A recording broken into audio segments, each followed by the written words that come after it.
स्वागत आप सभी का जीके फैक्ट चैनल की एक और नई वीडियो में। आज इस वीडियो में हम 5 अप्रैल 2025 के इम्पोर्टेंट करंट अफेयर्स के क्वेश्चन कवर करेंगे और साथ में ही हर क्वेश्चन से रिलेटेड इम्पोर्टेंट फैक्ट्स और स्टैटिक जीके भी कवर करेंगे। तो चलिए शुरू करते हैं आज की इस वीडियो को। इस वीडियो से टारगेट है हमारा 5000 व्यूज़ का। क्वेश्चन नंबर 1 है, हाल ही में अंतर्राष्ट्रीय खदान जागरूकता दिवस कब मनाया गया है? तो अंतर्राष्ट्रीय खदान जागरूकता दिवस मनाया गया है 4 अप्रैल को। संयुक्त राष्ट्र महासभा ने 8 दिसंबर 2005 को घोषणा की थी कि हर साल 4 अप्रैल को यह दिवस मनाया जाएगा। इस दिवस का उद्देश्य बारूदी सुरंगों और युद्ध के विस्फोटक अवशेषों के खतरों के बारे में जागरूकता फैलाना और लोगों को सुरक्षित रखने के लिए प्रयास करना है। अप्रैल महीने के इम्पोर्टेंट डेज कवर करते हैं। 1 अप्रैल को उत्कल दिवस या फिर उड़ीसा दिवस के रूप में मनाते हैं। 2 अप्रैल को विश्व ऑटिज्म जागरूकता दिवस। 3 अप्रैल को हिंदी रंगमंच दिवस। 4 अप्रैल को अंतर्राष्ट्रीय खदान जागरूकता दिवस। ये अप्रैल महीने के इम्पोर्टेंट डेज थे 4 अप्रैल तक के। आगे डिस्कस करते हैं क्वेश्चन ऑफ द डे और इसका आंसर सभी को कमेंट सेक्शन में लिखना है। क्वेश्चन है, हाल ही में NPCI यानी कि national payment corporation of India ने किसे कार्यकारी निदेशक विकास नियुक्त किया है? ऑप्शन है इसके नीता अग्रवाल, ऑप्शन बी है सोहिनी राजोला, ऑप्शन सी अमृता चौधरी या फिर रेखा शर्मा। तो NPCI ने किसे कार्यकारी निदेशक नियुक्त किया है? इसका आंसर सभी को कमेंट सेक्शन में लिखना है। क्वेश्चन नंबर 2 है, अमेरिका ने भारत पर कितने प्रतिशत टैरिफ लगाया है? ऑप्शन है इसके 20%, 22%, 24% या फिर 26%। तो अमेरिका ने भारत पर 26% टैरिफ लगाया है। डिस्कस करते हैं अमेरिका से related important current events. America United Nations human right council से बाहर हुआ है। अमेरिका में महिला खेलों में ट्रांसजेंडर एथलीटों पर प्रतिबंध लगाया गया है। अमेरिका ने लेजर हथियार हेलियोस का परीक्षण किया है। अमेरिका के राष्ट्रपति ने पेपर स्ट्रॉ पर बैन लगाया है। ग्लोबल फायर पावर रैंकिंग 2025 में रक्षा बजट के मामले में अमेरिका शीर्ष पर है। तुलसी गबार्ड को अमेरिका का खुफिया प्रमुख अपॉइंट किया गया है और अमेरिका के राष्ट्रीय सुरक्षा सलाहकार जैक सुलिवन भारत की 2 दिवसीय यात्रा पर आए हैं। अमेरिका की पत्रिका ने नीरज चोपड़ा को वर्ष का सर्वश्रेष्ठ भाला फेंक खिलाड़ी चुना है और अमेरिका पेरिस जलवायु समझौते से बाहर हुआ है। जॉन रेडक्लिफ को अमेरिका के खुफिया विभाग का प्रमुख अपॉइंट किया गया है और अमेरिका के लॉन्ग जंपर ग्रेग बेल का निधन हो गया है। क्वेश्चन नंबर 3 है, किस देश ने 18वीं शताब्दी के रामायण भित्ति चित्रों को दर्शाने हेतु एक विशेष डाक टिकट जारी किया है? थाईलैंड ने। थाईलैंड सरकार ने प्रधानमंत्री की यात्रा के उपलक्ष्य में 18वीं शताब्दी के रामायण भित्ति चित्रों को दर्शाते हुए एक डाक टिकट जारी किया है। डिस्कस करते हैं थाईलैंड से related important current events. 2025 para तीरंदाजी एशिया कप का आयोजन थाईलैंड में हुआ है। थाईलैंड ने समलैंगिक विवाह को कानूनी मान्यता दी है। भारत थाईलैंड के बीच में 9वीं रक्षा वार्ता नई दिल्ली में आयोजित हुई है और 24वीं बिम्स्टेक बैठक थाईलैंड में हुई है। थाईलैंड पर्यटन विभाग ने सोनू सूद को पर्यटन ब्रांड एम्बेसडर अपॉइंट किया है और थाईलैंड की राजधानी बैंकॉक है। भाषा है थाई और मुद्रा है थाई बहत। जनसंख्या लगभग 7 करोड़ के आसपास है और सीमा से जुड़े देश है म्यांमार, लाओस, कंबोडिया और मलेशिया। ये सभी थाईलैंड से बाउंड्री शेयर करते हैं। क्वेश्चन नंबर 4 है, फीफा महिला विश्व कप 2035 की मेजबानी कौन सा देश करेगा? यूनाइटेड किंगडम यानी कि यूके में 2035 महिला विश्व कप की मेजबानी की जाएगी। आगे डिस्कस करते हैं अंतर्राष्ट्रीय खेल आयोजक की सूची जो कि वन लाइन के फॉर्म में है। ICC चैंपियंस ट्रॉफी 2025 पाकिस्तान और UAE में आयोजित की गई है। ICC महिला क्रिकेट विश्व कप 2025 भारत में आयोजित किया जाएगा सितंबर-अक्टूबर महीने में। UEFA महिला यूरो 2025 स्विट्जरलैंड में आयोजित किया जाएगा जुलाई महीने में। AFCON 2025-26 मोरक्को में आयोजित किया जाएगा। फीफा पुरुष विश्व कप 2026 अमेरिका, कनाडा और मेक्सिको में आयोजित किया जाएगा। ICC क्रिकेट विश्व कप 2027 दक्षिण अफ्रीका, जिम्बाब्वे और नामीबिया में खेला जाएगा और महिला फीफा विश्व कप 2027 ब्राज़ील में खेला जाएगा। एशिया कप 2027 बांग्लादेश में होगा। ICC T20 विश्व कप 2028 ऑस्ट्रेलिया और न्यूजीलैंड में किया जाएगा। फीफा पुरुष विश्व कप 2030 मोरक्को, स्पेन और पुर्तगाल में आयोजित होगा और ICC क्रिकेट विश्व कप 2031 भारत और बांग्लादेश में होगा। रग्बी पुरुष विश्व कप 2031 अमेरिका में होगा और रग्बी महिला यानी कि rugby women's world cup 2033 America में होगा और फीफा महिला विश्व कप 2035 यूके में आयोजित किया जाएगा। क्वेश्चन नंबर 5 है, बिम्स्टेक शिखर सम्मेलन का आयोजन कहाँ पर हुआ है? थाईलैंड में। प्रधानमंत्री नरेंद्र मोदी ने थाईलैंड के बैंकॉक में आयोजित बहुक्षेत्रीय तकनीकी और आर्थिक सहयोग के लिए बंगाल की खाड़ी पहल शिखर सम्मेलन में पारंपरिक चिकित्सा के लिए अनुसंधान एवं प्रचार को बढ़ावा देने के लिए एक उत्कृष्टता केंद्र की स्थापना की घोषणा की है। बिम्स्टेक की फुल फॉर्म है bay of Bengal initiative for multi sectoral technical and economic corporation. Headquarter है ढाका बांग्लादेश में। बिम्स्टेक के मेंबर है बांग्लादेश, भूटान, इंडिया, म्यांमार, नेपाल, श्रीलंका और थाईलैंड और चेयरमैनशिप है इस साल की थाईलैंड के पास और स्टैब्लिशमेंट हुई थी 6 जून 1997 को। क्वेश्चन नंबर 6 है, किसे राष्ट्रीय युवा पुरस्कार से सम्मानित किया गया है? आकर्ष श्रॉफ को। क्वेश्चन नंबर 7 है, हाल ही में कहाँ की चपाता मिर्च को जीआई टैग मिला है? ऑप्शन है इसके Gujarat, option B Uttar Pradesh, option C Telangana, option D Madhya Pradesh. तो चपाता मिर्च को जीआई टैग दिया गया है तेलंगाना में। हाल ही में दिए गए जीआई टैग्स है हनुमानगढ़ी लड्डू जो कि उत्तर प्रदेश का है, डोलगरिया कौंदसाल उड़ीसा का जीआई टैग है, अंबाजी सफ़ेद मार्बल गुजरात का जीआई टैग है, पेड़े मिठाई त्रिपुरा का जीआई टैग है, सितार और तानपुरा महाराष्ट्र का जीआई टैग है, कठिया गेहूं उत्तर प्रदेश का, सांजी क्राफ्ट मथुरा का जीआई टैग है, गरचोला गुजरात का जीआई टैग है और चावल से बनी बियर की किस्में असम की जीआई टैग है। जापी जो कि बांस से बनी हुई टोपी होती है असम की जीआई टैग है। रिगनाई पचारा कपड़ा त्रिपुरा का जीआई टैग है। तिरंगा बर्फी वाराणसी का, सिल्वर फिलीग्री उड़ीसा का जीआई टैग है और पैचवर्क रामपुर का जीआई टैग है। आगे डिस्कस करते हैं जीआई टैग्स के बारे में।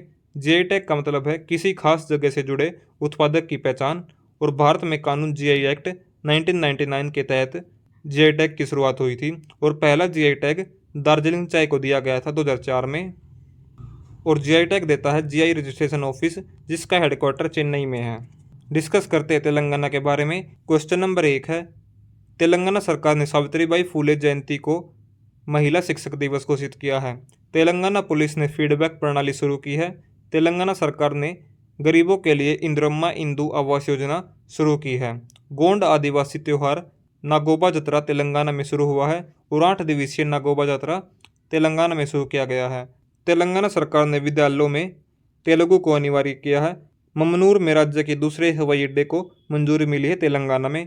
तेलंगाना सरकार रायथू भरोसा योजना लागू करेगी और तेलंगाना के मुख्यमंत्री ने डिजिटल फैमिली कार्ड पायलट आधार पर लॉन्च किया है।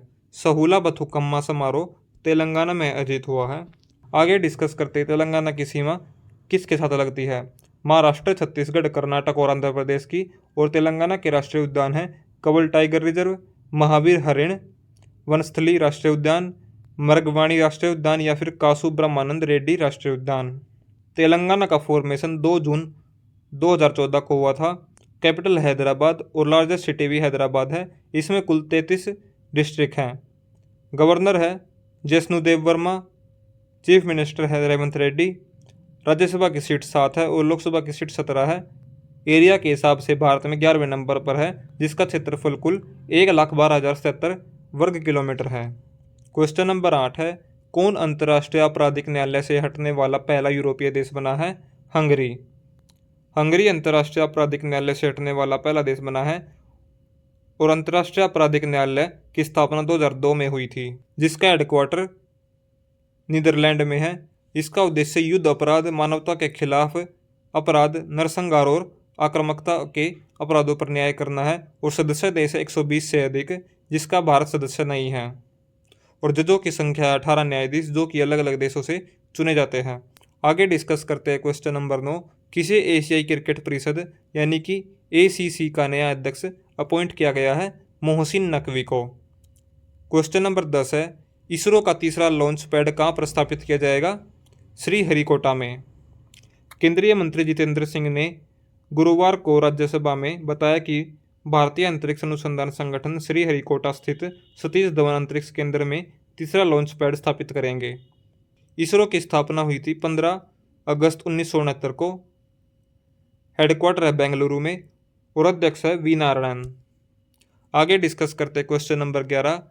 जिरकोन हाइपरसोनिक मिसाइल को किस देश ने लॉन्च किया है? रूस ने। रूस के करंट इवेंट्स है। विश्व पुस्तक मेला 2025 में फोकस देश रूस है। जापान ने रूस के खिलाफ सख्त प्रतिबंधों की घोषणा की है।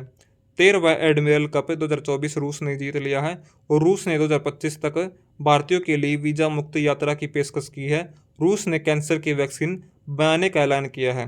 रूस के टेनिस स्टार डेनियल सेवलेवा पर डोपिंग के कारण 2 साल का बैन लगाया गया है और रूस के डिप्टी पीएम डेनिस मंतरोव भारत की यात्रा पर आए हैं। नई दिल्ली में रूस के व्यापार केंद्र का उद्घाटन हुआ है और रूस के राष्ट्रपति ने नए परमाणु सिद्धांत को मंजूरी दी है।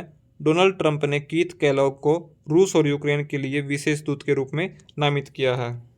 रशिया की कैपिटल है मॉस्को। प्रेसिडेंट है व्लादिमीर पुतिन। ये रशिया से रिलेटेड इंपॉर्टेंट फैक्ट्स थे। आगे डिस्कस करते हैं क्वेश्चन नंबर 12। नीति आयोग द्वारा जारी राजकोषीय स्वास्थ्य सूचकांक में कौन शीर्ष पर रहा है? उड़ीसा। उड़ीसा के बारे में इंपॉर्टेंट करंट इवेंट्स है। Utkarsh Odisha make in Odisha conclave 2025 का उद्घाटन भुवनेश्वर में हुआ है। महिला हॉकी इंडिया लीग 2024-25 का पहला सीजन उड़ीसा वॉरियर ने जीता है। महिला उद्यमियों के लिए विशेष औद्योगिक पार्क उड़ीसा में स्थापित किया जाएगा और ग्राम विकास के लिए विकसित गांव योजना उड़ीसा सरकार ने शुरू की है। बेटी बचाओ बेटी पढ़ाओ योजना के तहत प्रमुख पहले उड़ीसा राज्य ने लागू की है और Orissa masters 2024 badminton tournament Cuttack में शुरू हुआ है। उड़ीसा का फॉर्मेशन 1 अप्रैल 1936 को हुआ था। कैपिटल है भुवनेश्वर और लार्जेस्ट सिटी भी भुवनेश्वर है। इसमें कुल 30 डिस्ट्रिक्ट है जो कि 3 डिवीजन में बांटी गई है। गवर्नर है खंबापति हरिबाबू। चीफ मिनिस्टर है मोहन चरण मांझी जो कि बीजेपी से हैं। राज्यसभा की सीट 10 है और लोकसभा की सीट 21 है और एरिया के हिसाब से उड़ीसा की 8वें नंबर पर स्थान है जो कि क्षेत्रफल है 1,55,707 स्क्वायर किलोमीटर और हाई कोर्ट है उड़ीसा हाई कोर्ट। उड़ीसा के राष्ट्रीय उद्यान है भीतरकनिका राष्ट्रीय उद्यान और सिमलीपाल राष्ट्रीय उद्यान। उड़ीसा अपनी बाउंड्री शेयर करता है वेस्ट बंगाल से, झारखंड, छत्तीसगढ़ और आंध्र प्रदेश से। उड़ीसा की प्रमुख नदियां हैं महानदी छत्तीसगढ़ के रायपुर जिले में सिहावा पहाड़ियों से निकलती है और 851 किलोमीटर इसकी लंबाई है और बंगाल की खाड़ी में गिरती है। और उड़ीसा की सबसे लंबी नदी है हीराकुंड बांध, इसी नदी पर स्थित है। दूसरे नंबर पर है बैतरनी नदी जिसकी लंबाई 365 किलोमीटर है, बंगाल की खाड़ी में गिरती है और उड़ीसा की गंगा भी कहा जाता है। तीसरे नंबर पर है ब्राह्मणी नदी, झारखंड में कोयल और संकरा नदियों के संगम से बनी है। 799 किलोमीटर इसकी लंबाई है। बैतरनी नदी से मिलकर बंगाल की खाड़ी में गिरती है और उड़ीसा की दूसरी सबसे लंबी नदी है। सुवर्णरेखा नदी झारखंड के रांची जिले से निकलती है। इसकी लंबाई 395 किलोमीटर है और बंगाल की खाड़ी में गिरती है। झारखंड, पश्चिम बंगाल और उड़ीसा से होकर बहती है सुवर्णरेखा नदी। 5वें नंबर पर है रूसी कुल्या नदी, इसकी लंबाई 165 किलोमीटर है, बंगाल की खाड़ी में गिरती है। 6ठे नंबर पर है वमसधारा नदी, उड़ीसा के कालाहंडी जिले से निकलती है। इसकी लंबाई 254 किलोमीटर है और बंगाल की खाड़ी में गिरती है। आंध्र प्रदेश और उड़ीसा के साथ सीमा बनाती है। क्वेश्चन नंबर 13 है रोंगाली बिहू उत्सव कहाँ पर शुरू हुआ है? असम में। रोंगाली बिहू उत्सव जो कि असमिया नव वर्ष और वसंत ऋतु का प्रतीक है, असम राज्य में मनाया गया है। यह असम में मनाए जाने वाला बिहू त्योहारों में से एक प्रमुख है जिसे बोहाग बिहू या फिर रोंगाली बिहू भी कहा जाता है। असम से रिलेटेड इंपॉर्टेंट करंट इवेंट्स है। असम ने भूमि अधिकार के लिए 3 आरक्षित वनों को गैर अधिसूचित किया है। असम दुनिया के सबसे बड़े झूमर महोत्सव की मेजबानी करेगा।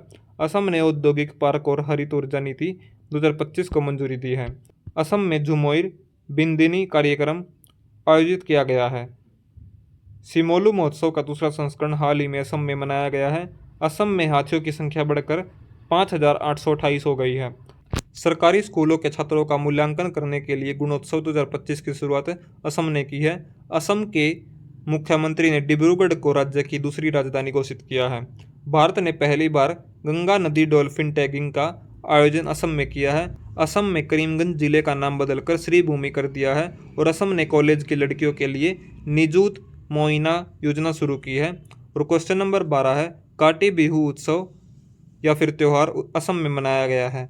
असम के मुख्यमंत्री ने मिशन वसुंधरा 3.0 का लॉन्च किया है।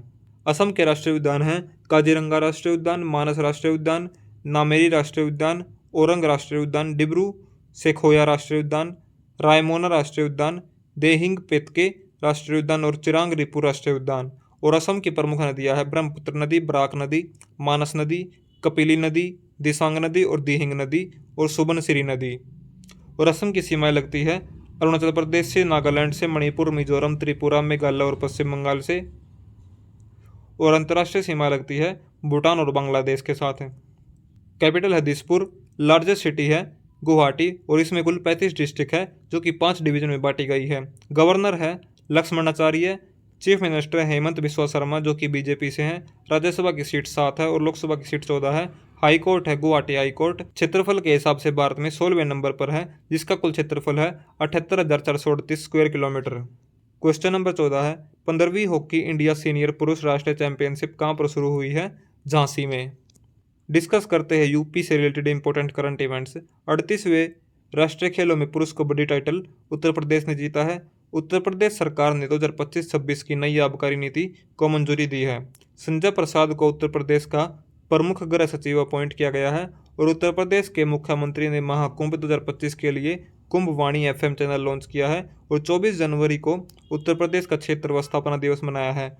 उत्तर प्रदेश सरकार ने एरोस्पेस और रक्षा नीति को मंजूरी दी है। और पूर्व प्रधानमंत्री अटल बिहारी वाजपेयी की प्रतिमा लखनऊ में अनावरण हुआ है। अटल युवा महाकुंभ और अटल स्वास्थ्य मेला लखनऊ में आयोजित हुआ है। और उत्तर प्रदेश में विशेष शिक्षा क्षेत्र स्थापित करने की घोषणा की है। बुनियादी पशुपालन सांख्यिकी 2024 के अनुसार उत्तर प्रदेश शीर्ष दुग्ध उत्पादक राज्य बना है। उत्तर प्रदेश को राज्य का दर्जा 24 जनवरी 1950 को दिया गया था। राजधानी है लखनऊ और सबसे बड़ा शहर भी है। और इसमें कुल जिले 75 हैं। राज्यपाल है आनंदीबेन पटेल। मुख्यमंत्री है योगी आदित्यनाथ। राज्यसभा की सीट 31 है और लोकसभा की सीट 80 है। उत्तर प्रदेश की प्रमुख नदियां हैं गंगा नदी, यमुना नदी, गोमती नदी, घाघरा नदी, सोन नदी।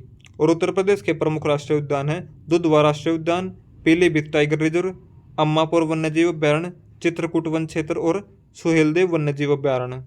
और उत्तर प्रदेश की रामसर साइट्स है सुर सरोवर, नवाबगंज पक्षी विहार, सामसपुर पक्षी विहार, संधि पक्षी विहार, पार्वती अर्गा पक्षी विहार, सैंडी पक्षी विहार और हैदरपुर आर्द्रभूमि जो कि बिजनौर में है। उत्तर प्रदेश की ये सभी रामसर साइट्स थी। उत्तर प्रदेश में यूनेस्को विश्व धरोहर स्थल है ताजमहल, आगरा किला, फतेहपुर सिकरी। फतेहपुर सिकरी को अकबर द्वारा बसाया गया ऐतिहासिक शहर है। आगे डिस्कस करते हैं मनोज कुमार का निधन हुआ, वे कौन थे? तो वे एक अभिनेता थे। ऑप्शन सी इसका सही आंसर है। हाल ही में जितने भी निधन हुए हैं वे डिस्कस करते हैं। जाकिर हुसैन तबला वादक थे, उनका निधन हुआ है। तुलसी गौड़ा प्रसिद्ध पर्यावरणविद थी जिनका हाल ही में निधन हुआ है। शारदा सिन्हा बिहार कोकिला लोक गायिका थी, इनका भी हाल ही में निधन हुआ है। रतन टाटा एक प्रसिद्ध उद्योगपति थे जिनका हाल ही में निधन हुआ है। श्रीनिवास हेगड़े चंद्रयान-1 मिशन के डायरेक्टर थे जिनका हाल ही में निधन हुआ है। डॉक्टर रोहिणी एम गोडीबोले विज्ञान क्षेत्र से जुड़ी थी, इनका हाल ही में निधन हुआ है।